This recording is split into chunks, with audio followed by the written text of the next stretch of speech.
Hello and કેમ છો બધા? સ્વાગત છે આજના નવા બ્લોગની અંદર. સૌથી પહેલાં બધાને જય સોમનાથ અને જય શ્રી કૃષ્ણ.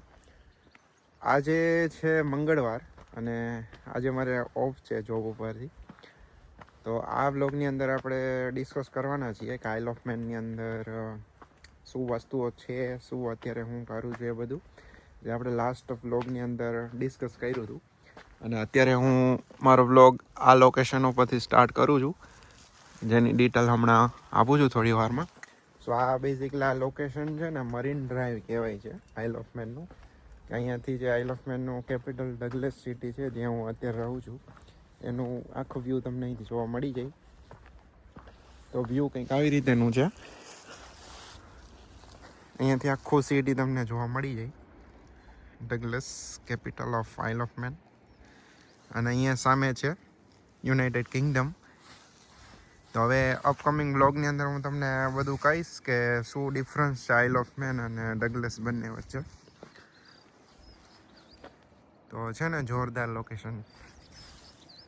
સો અત્યારે આપણે જે જગ્યાએ આવ્યા છે ને ત્યાં એક સેટેલાઇટ, જે આપણે ખબર હોય તો બોટના કનેક્શન માટે અથવા જે વાહન અને મોટી મોટી સ્ટીમર જતી હોય, લાઈક બધી ક્રૂઝને જે જતી હોય દરિયાની અંદર, એના સિગ્નલ માટે થઈને હોય છે. સો એ અહીંયા છે. તો આપણે એ સાઈડ જઈએ છીએ અને ત્યાં આઇલ ઓફ મેનનો ફ્લેગ છે એ પણ હું તમને બતાવું. સો વ્લોગમાં બન્યા રહેજો ને પ્લીઝ. તમે છે ને કોમેન્ટ કરજો તો જેથી કરીને મને આઈડિયા આવે કે નેક્સ્ટ વ્લોગ હું જ્યારે બનાવું તો મને એક ટોપિકનો ખ્યાલ હોય તો હું તમને ઇન ડિટેલની અંદર બધું સમજાવી શકું. તો ચલો બસ આવી રીતેનું મસ્ત વ્યૂ હું તમને બતાવું વ્લોગની અંદર. તો ને આઇલ ઓફ મેનની અંદર મોસ્ટ ઓફ અહીંયા ફેમસ છે ને અલગ અલગ બીચ છે ને ઘણું બધું છે. આપણે એવરી વીકેન્ડ, જે આગળ મેં બ્લોગમાં વાત કરી એવી રીતે એવરી વીકેન્ડ આપણે છે ને નીકળવાના જ છીએ ફરવા માટે. તો હું તમને બતાવતો રહીશ. અને દરિયાનું પાણી તમે જોઈ શકો, એકદમ બ્લુ કલરનું, એકદમ ક્લીન વોટર છે. તો તમને લાસ્ટ બ્લોગની અંદર હું એક જગ્યા ઉપર લઈ ગયો હતો. એ જગ્યા તમને કેવી લાગી પ્લીઝ કહેજો કોમેન્ટ કરીને. અને બને એટલો બ્લોગ શેર કરજો અને તમારા કોઈ પણ ક્વેશ્ચન્સ હોય તો તમે મને પૂછી શકો. આઇલ ઓફ મેન છે ને એ part of the United Kingdom જ છે, કે જેમ યુકેની અંદર કેમ 4 કન્ટ્રી આવે છે કે વેલ્સ, ઇંગ્લેન્ડ, નોર્ધન આયર્લેન્ડ અને સ્કોટલેન્ડ, એવી રીતે આઇલ ઓફ મેન પણ એક છે ને ટાપુ છે. બેઝિકલી આ ટાપુ પણ છે ને યુકે લાઈક બ્રિટિશ શાસનની અંદર જ આવે છે.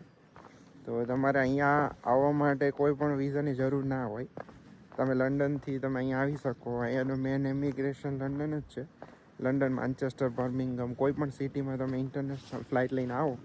ફોર એક્ઝામ્પલ મારી જ વાત કરું કે હું લાઈક ઇન્ડિયાથી આવું ને તો મારે લંડન ઇમિગ્રેશન કરી શકો, અથવા તો કોઈ પણ મેન સિટીમાં જ્યાં ઉતરું ઇમિગ્રેશન કરી અને અહીંયા આવવા માટે છે ને તમારે ડોમેસ્ટિક ફ્લાઇટ લેવાની હોય. તો એ ફ્લાઇટ લઈને તમે આઇલ ઓફ મેન આવી શકો. અત્યારે જે આ લાઇટ હાઉસ આવ્યા છે એ છે ને પ્રાઇવેટ પ્રોપર્ટી છે, પબ્લિક માટે એક્સેસ નથી ત્યાં અંદર. સો આપણે અંદર ના જઈ શકીએ. અને આ છે આઇલ ઓફ મેનનો ફ્લેગ, રેડ કલરનો, અને 3 પગ હોય ને એવી રીતેની નિશાનીવાળો ફ્લેગ છે, કે જે ઇંગ્લેન્ડ અને યુનાઇટેડ કિંગડમના ફ્લેગથી ટોટલી અલગ છે. તમે જોઈ શકો છો. આઇલ ઓફ મેન છે ને મોસ્ટલી ફિશિંગ માટે બહુ ફેમસ છે. અને આવી રીતેના બધા તમને અલગ અલગ દરિયાઓ જોવા મળી જાય. ઈચ એન્ડ એવરી બીચની કંઈક ડિફરન્ટ સ્ટોરી છે, જે આપણે અપકમિંગ બ્લોગની અંદર જોવાના છીએ. સો વાત થઈ ગઈ કે તમારે યુકેથી અહીંયા આવવું હોય આઇલ ઓફ મેન, તો તમે છે ને વાયા ફેરી થઈને પણ આવી શકો, કે જે અહીંયા દેખાય લાઈક પ્રોપર એક્ઝેક્ટ નહીં દેખાય તમને. અહીંયા ફેરી છે, સ્ટીમ પીકર કંપની છે એ લોકો ચલાવે છે. યુકે ટુ અહીંયા લાઈક આઇલ ઓફ મેન અને આઇલ ઓફ મેન ટુ હેસમ કરીને એક સિટી છે ત્યાં પણ જાય છે. સો એના થ્રુ તમે આવી શકો. અને બીજું એ પણ છે કે તમે વાયા ફ્લાઇટ પણ આવી શકો. ઇઝી જેટ છે, પછી બીજી એક લોગાન એર કરીને એક છે. એ 2 ફ્લાઇટ ચાલુ છે અહીંયા, કે અહીંયાથી લંડન સિટી એરપોર્ટે જાય છે અને આ જે ઇઝી જેટવાળી ફ્લાઇટ છે એ લંડન ગેટવિક સુધી જાય છે. તો એ ફ્લાઇટ લઈ અને તમે અહીંયા આવી શકો. 1 આવરની અંદર તમે આઇલ ઓફ મેન પહોંચી શકો. અને ઇમિગ્રેશન અહીંયા કંઈ હોતું નથી, બિકોઝ ડોમેસ્ટિક એરપોર્ટ છે. અને આ કન્ટ્રીની વાત કરું તો અહીંયા છે ને મેન ઇમિગ્રેશન, પાર્લામેન્ટ બધું થોડું અલગ છે. આ લોકો કનેક્ટેડ છે આઇલ ઓફ મેનથી. કન્ટ્રી પણ એની જ ગણાય, લાઈક બ્રિટિશ આઇલેન્ડ જ ગણાય. બટ આ એના ઇમિગ્રેશનના નિયમ અને બધું અલગ છે. અને મેઇન વાત રહી કે હું અત્યારે અહીંયા કયા વિઝા ઉપર છું, તો લાસ્ટ 6-7 મહિનાથી હું અહીંયા આઇલ ઓફ મેન રહું છું.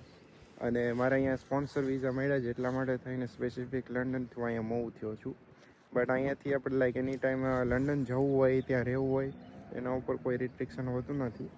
અને અહીંના ઇમિગ્રેશનના નિયમ અલગ હોય છે, જેથી કરીને અહીંના વિઝા ને એ બધી વસ્તુઓ પણ ડિફરન્ટ હોય છે, કે જે અપકમિંગ વ્લોગની અંદર હું તમને કહીશ. કે જે લોકોને જાણવું હોય કોઈ ડિટેલમાં તો કોમેન્ટ કરજો, હું તમને સમજાવીશ. સો મેઇન વાત કરીએ ને તો આઇલ ઓફ મેન અહીંયા મારે મૂવ થવાનું મેઇન રીઝન એ જ કે મારે અહીંયા છે ને ટાયર 2 વિઝા થઈ ગયા હતા. મીન્સ કે અહીંયા હું જે કંપનીમાં જોબ કરું છું એ કંપનીએ મારે વિઝા કરી આપ્યા હતા. કારણ કે આની પહેલાં લાઈક પહેલાંના વ્લોગમાં મેં શાયદ તમને કહેલું જ હશે, ત્યારે મારે પોસ્ટ સ્ટડી વર્ક વિઝા હતા.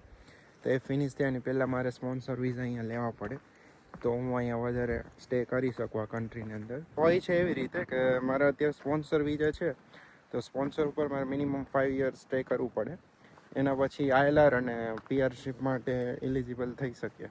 સો લાઈક મેઇનલી છે ને વસ્તુ એ જ છે કે હું ઇન્ડિયાની અંદર છે ને ગામડેથી બિલોંગ કરું છું, તો I am not a city person. So પહેલેથી પણ મને એવી ઈચ્છા હતી જ કે બહુ મોટા સિટીમાં લાઈફ નીકાળવી એનાથી બેટર એ તમે નાના સિટીની અંદર લાઈફ એન્જોય કરી શકો લેસ ક્રાઉડની અંદર. અને મેઇન એ રીઝન જ કે અહીંયા સ્પોન્સર મળી અમારા માટે બહુ એક ગોલ્ડન ચાન્સ મળી ગયો. અને આ તમે જોઈ શકો છો, આખું સિટીનો વ્યૂ અહીંથી તમને દેખાય. અને હમણાં આપણે થોડી વાર પહેલાં નીચે હતા લાઇટ હાઉસ જોવા માટે, એ પણ તમને અહીંથી જોવા મળી જાય. અને જે તમને અહીંયા દૂર પવનચક્કીઓ જોવા મળે છે એના પછી એનો ડાયરેક્ટ યુનાઇટેડ કિંગડમ ચાલુ થઈ જાય, યુકે. અહીંથી સામે જે પવનચક્કી પછી ડાયરેક્ટ લિવરપુલ સિટી આવે. અહીંથી આપણે ફેરીની અંદર જઈને જો અહીંથી તમને કમ્પ્લીટ ફેરી દેખાય છે. આ ફેરી એવરી ડે છે ને 1 or 2 ટાઈમ એનો શેડ્યુલ ચેન્જ થતો રહેતો હોય છે, વેધર ઉપર પણ ક્યારેક ડિપેન્ડ કરે. એ અહીંયાથી જાય છે, એનો રૂટ સેમ આ જ છે. ડાયરેક્ટ સામે હમણાં આપણે પવનચક્કી તમને જો અહીંયા જોઈ, એને પછી ડાયરેક્ટ 2.5 hour એટલે 2 થી 3 કલાકની અંદર તમે લિવરપુલ સિટી પહોંચી જાઓ. તો હે ને આવી રીતેનો બહુ મસ્ત બ્યુટીફુલ આઇલેન્ડ છે, બહુ મસ્ત નેચરલ પ્લેસ છે. પછી અહીંયાના માણસો બહુ સરસ છે, જે અત્યાર સુધીનો મારો એક્સપિરિયન્સ બેટર છે. કે અહીંયાના લાઈક લોકલ જે મેનેક્સ પીપલ કહેવાય તે બહુ નાઇસ હોય છે. અત્યારે છે ને દરિયાની અંદર જો પાણી છે લાસ્ટ સુધી નથી, આજે પાણી જતું રહ્યું છે. ઇવનિંગ અથવા તો નેક્સ્ટ ડે તમને પાછું બતાવીશ. જે અહીંયા જે કોર્નર દેખાય છે ત્યાં સુધી દરિયાનું પાણી આવી જાય. અને હું જે તમને અહીંયા દેખાય છે રોડ, ત્યાંથી એની બાજુમાં જ રહું છું. અહીંયા જે આ રોડ દેખાય છે એની બાજુમાં જ રહું છું. સો બહુ મસ્ત બ્યુટીફુલ સિટી છે, આપણે એક્સપ્લોર કરવાના જ છીએ આવનારા બ્લોગની અંદર. અને પ્લીઝ કોમેન્ટ કરજો, જેથી કરીને મને થોડું મોટિવેશન મળે અને હું તમને અહીંયાની બધીની ઇન્ફોર્મેશન પ્રોવાઈડ કરી શકું. આઇલ ઓફ મેનની અંદર છે ને મોસ્ટલી મારા અપકમિંગ બ્લોગની અંદર આવી નેચરલ જગ્યાઓ જ હું તમને બતાવીશ. તો પ્લીઝ કોમેન્ટ કરજો અને સ્ટે ટ્યુન. બસ આજના બ્લોગમાં અહીંયા સુધી. મળીશું કોઈ નવા બ્લોગ સાથે. ત્યાં સુધી ટાટા, બાય બાય, જય સોમનાથ, બાય બાય.